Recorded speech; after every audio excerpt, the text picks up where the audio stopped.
gupfundura nk'uko ntabwo aba ari byiza buri gihe, ariko ugomba kureba uko inzuki zihagaze, cyane cyane iyo unyuze ku muzinga ukabona ntushyushye, udafite population y'inzuki, idafite ubwinshi bw'inzuki.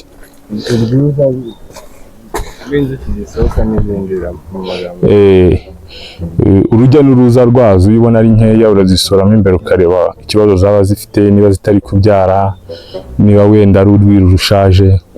Ibyo byose urebaho, ugenda ugenzura ukarebaho kugira ngo umenye ngo uyu muzinga wanjye ufite ikihe kibazo, ese uzampa umusaruro cyangwa ntabwo uzampa umusaruro.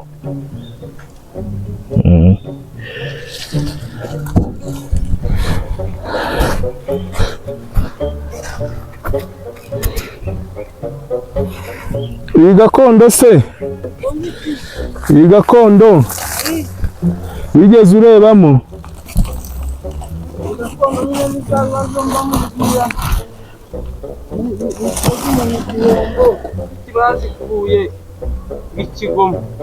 Zimeze gutya?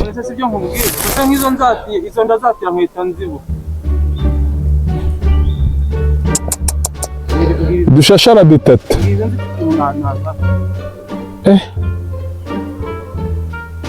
Wapi?